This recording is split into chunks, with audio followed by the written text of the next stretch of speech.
What's up mga kamani magnet? Narito na naman tayo para alamin ang mga malas na puno sa harapan ng ating mga bahay. Isa-isahin natin ng ating matanggal at hindi na tayo malasin sa buhay. Una sa listahan ay ang sampagita. Alam mo bang ang sampagita ay napakaganda namang itanim, ngunit wag na wag mo itong ipupwesto sa harapan mismo ng iyong bahay. Ang sampagita kasi ay gumagapang. Anumang halaman na gumagapang ay hindi dapat na nasa harapan ng iyong bahay, sapagkat maaari ito maging sanhi para ikaw ay gumapang din sa hirap. Ayaw naman natin maranasan mo ang paghihirap o kaya naman ay pagdadalamhati. Hindi ko naman sinasabing huwag kayong magtanim ng sampagita, ngunit huwag na huwag mo itong ipupwesto sa harapan ng bahay kung ayaw mo na ikaw ay mamalasin. Mas mainam na ito ay nasa gilid o nasa likuran ng bakuran mo para ang kamalasan ay maiwasan mo. Isa pang halaman na hindi dapat na nasa harapan ng bahay ay ang cotton plant. Alam mo bang napakagandang tingnan ng cotton plant, pero ito ay nag-a-absorb ng mga negative energy. Nasisiksik sa kanya ang mga negatibong enerhiya. At kapag ang mga negatibong enerhiyang nasiksik sa cotton plant ay dumami at naging stagnant, ito ay magiging cause para ang mga tahanan kung saan nandoon ang cotton plant ay pasukan ng negatibong enerhiya pagbukas mo pa lang ng iyong pintuan. Kaya nga aking nirerekomenda na kung nais nyo talaga ng cotton plant, huwag nyo itong itapat sa iyong pintuan para pagbukas ng pintuan ay hindi mo agad masagap ang negatibong enerhiya at hindi ito pumasok sa iyong tahanan. Kapag ito kasi ay nanatili sa cotton plant, malakas na ang negatibong enerhiya at papasok ito sa iyong tahanan. Iwasan natin ang bagay na to para maiwasan ang kamalasan. Isa pang bagay na hindi dapat nasa harapan ng mga bahay natin ay puno ng langka. Ito ay may tusok-tusok at may dagta. Alam mo bang ang dagta ay sinasabing may sanhi o dulot na kamalasan dahil ito ay sumusumbolo sa pagluha. Ang sinumang nakatira sa harapan ng bahay na may langka ay magdudusa at sasapit ng kalungkutan. Maraming pagluluha ang magaganap. Maganda namang magtanim ng langka, ngunit wag na wag mo itong ipipwesto sa harapan ng bahay. Maaari mo itong pwesto sa gilid o sa likuran para hindi mo maranasan ang pighati at kalungkutan na maaaring maidulot nito sa iyong buhay.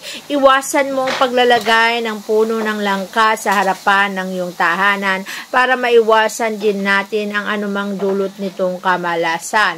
At nang sa ganon, mamuhay tayo ng walang malas sa buhay. Isa pang bagay na hindi mo dapat inilalagay sa harapan ng bahay ay ang mga puno ng aratiris. Alam mo bang ang aratiris ay pusa at maganda rin naman, at madalas sa mga kabataan ay kinukuha at kinakain ng bunga nito. Ngunit alam mo bang kapag ito'y nasa harapan ng bahay, sinasabing sinumang nakatira sa tahanan na may puno ng aratiris sa harapan nito ay magsisimulang makadama ng isang kalungkutan gawa ng ang kanilang mahal sa buhay tulad ng kanilang minamahal na dalagang anak ay magiging maagang mag-asawa. Magagang mag-asawa ang sinumang nakatira sa tahanan na may puno ng aratiris. Sinasabing ang dalaga mong anak ay magkakaroon ng relasyon at maagang pag-aasawa. Ayaw naman natin ang ating mga anak ay maagang maging sinapit sa pag-aasawa. Gusto nating makatapos, kaya alisin natin ang aratiris sa harap ng bahay. Isa pang puno na dapat ay iniiwas mo sa harapan ng bahay ay ang puno ng sampalok. Ang puno ng sampalok ay nagbubunga ng isang maasim at hindi natin nanaisin na ang ating buhay ay maging maasim. Ayaw naman nating maramdaman o maranasan ang asim ng buhay. Kaya naman mas mainam ang sampalok na yan ay huwag mong ilalagay sa harapan ng iyong bahay para hindi mo danasin ang kamalasan kamalasan o maasim na pamumuhay. Maganda rin namang magtanim ng sampalok, ngunit ilagay sa gilid o sa likuran ng bahay nang sa ganon ay hindi mo maranasan ang anumang uri ng kamalasan na magbibigay o makapagdudulot sa iyo ng matinding kamalasan. Iwasan ang bagay na to para maiwasan mo rin ang anumang kamalasan sa buhay mo. Mas mainam na ito'y tanggalin nang ikaw ay swerte. Isa pang puno na sinasabing mas mainam na iwasan ay ang puno ng durian. Huwag na huwag kang maglalagay ng puno ng durian sa iyong harapang bahay. Sinasabing kapag may puno ka ng durian, pighati at kalungkutan ang ibibigay nito sa iyong buhay. Kaya naman kung ayaw mong makaranas ng pighati at kalungkutan, mas mainam na alisin mo sa harapan ng iyong bahay ang puno ng durian. Para nang sa ganon ay maiwasan mo rin ang anumang kamalasan, sapagkat ang bagay na ito ay hindi mo dapat ginagawa upang sa ganon ang kamalasan ay maiwasan sa buhay natin. Ayaw naman natin ang kamalasan ay ating maranasan, kaya tanggalin ang mga puno ng durian na magsiging sanhi ng pagluha, kalungkutan at karamdaman. Siyempre, wag na wag ka rin magtatanim ng puno ng malunggay sa harapan ng iyong bahay.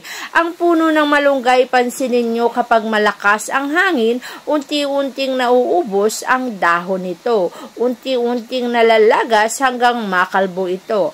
Ibig sabihin, mahinang klase lamang ang malunggay na yan na kapag nandiyan sa harapan ng iyong tahanan ay mamamanifest at lagi mong masisilayan. At kapag ito rin ang lagi mong nabubungaran, ito rin magre-representa sa iyong buhay, pagkaubos, pagkasaid at kawalan. Kaya naman kung ayaw mo ng pagkaubos, pagkasaid at kawalan, mas mainam na iiwas mo na lamang ang iyong buhay na kung saan ang harapan ng bahay ay walang puno ng malunggay para maiwasan mo ang pagkasaid sa iyong buhay. Isa pang halaman o puno na hindi dapat nasa harapan ng bahay ay ang puno ng mangga. Ang puno ng mangga ay lumalaki na halos matakpan na ang iyong tahanan at ito'y nagkukos para maging madilim ang harapan ng bahay. Alam mo bang ang isang lugar na madilim ay nag-a-attract ng negative energy? At kapag ang puno ng mangga ang namamayani sa iyong tahanan na halos hindi na makita ang iyong bahay, ito rin nagkukos ng kamalasan.